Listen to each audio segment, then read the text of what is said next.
Hello, I'm Crickets, and welcome back to I Have a Story. I do apologize about my appearance.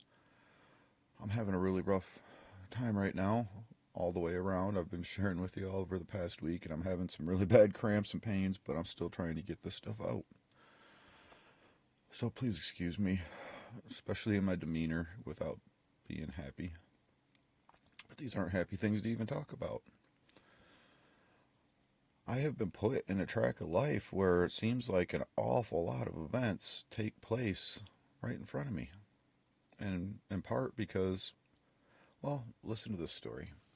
Again, if you watching right now want to pay for a lie detector test of any type, whether it's, stick a needle of truth serum in my arm, bring a polygraph in, I don't care. Whatever it takes to prove myself, I will do it.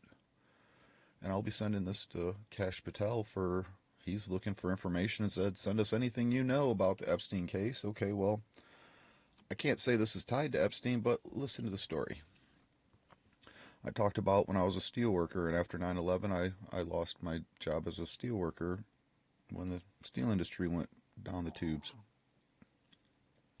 Well, the job I took after that, the next job I took was working for Airborne Express. Many of you out there have probably never heard of Airborne Express because they got bought out by DHL back in, I want to say it was roughly 2002, 2003. I've talked about how I don't just sit with the employees during break time or like at Airborne Express, and then after DHL bought them and it became DHL, we got to turn our trucks into these bright yellow rays of sunshine. Things weren't sunny at all. So, we had semi trucks that would come in late with our freight, and back then, UPS, FedEx, they had warehouse workers who did all the warehouse work. Well, with Airborne Express and DHL, they cut all that out. That was expense they didn't have to pay. They could just pay us drivers to do it and then just have two warehouse workers who brought the freight over to a line and put it on the line. And as it's coming down the line, as a truck, a delivery driver, you load your own truck and pull your packages off the line as it goes by. And then you load your own truck.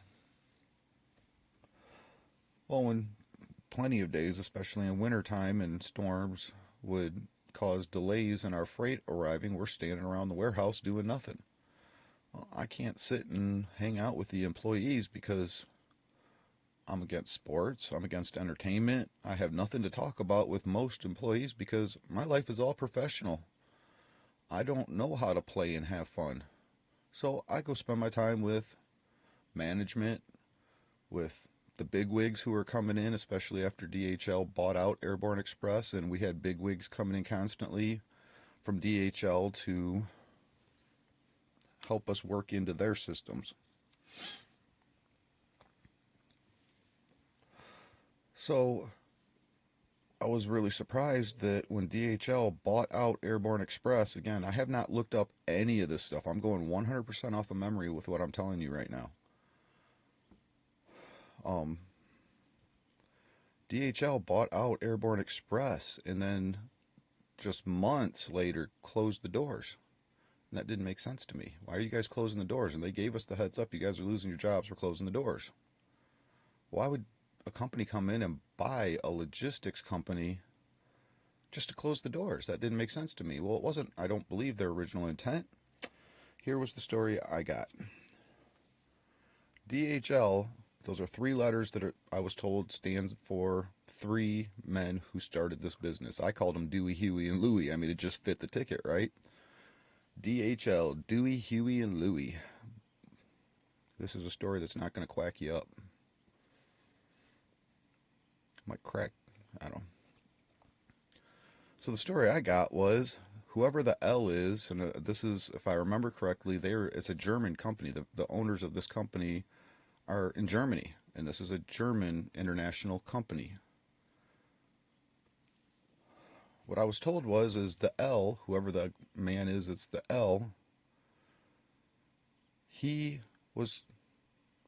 They claim that he was impregnating underage girls that were coming back from his island. Now I don't know if who, again, I know this was back in early 2000s, And just after 9/11, we didn't have social media and internet and ways to look things up like we do today.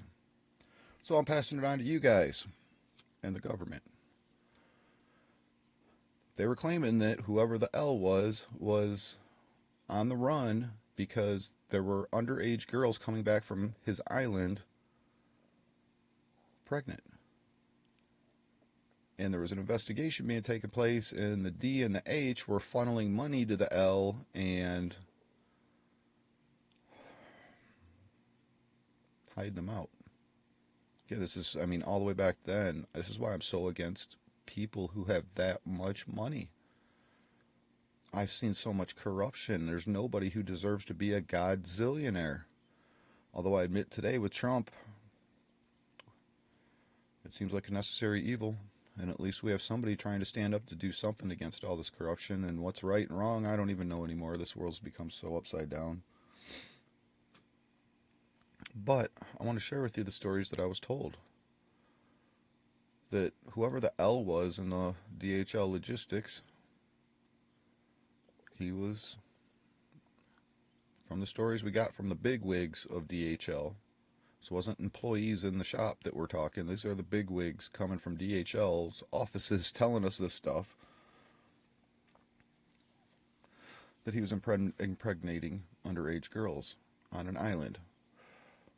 So it makes me question, does DHL, did they have any ties to the Epstein case? Being an international company and they're in Germany, even though they do business here, and as far as I know, they're still in business. When they closed down all the hubs and the distribution centers, they became strictly an international transport company, transporting goods internationally via a plane.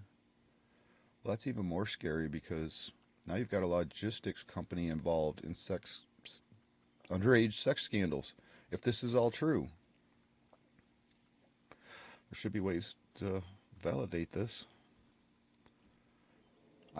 Back in early 2000s, I mean, there's always been conspiracy theories, but things back then weren't like they were today. Almost 25 years later, 23 years later, 22 years later, a lot has changed in the world. Unfortunately, a lot hasn't.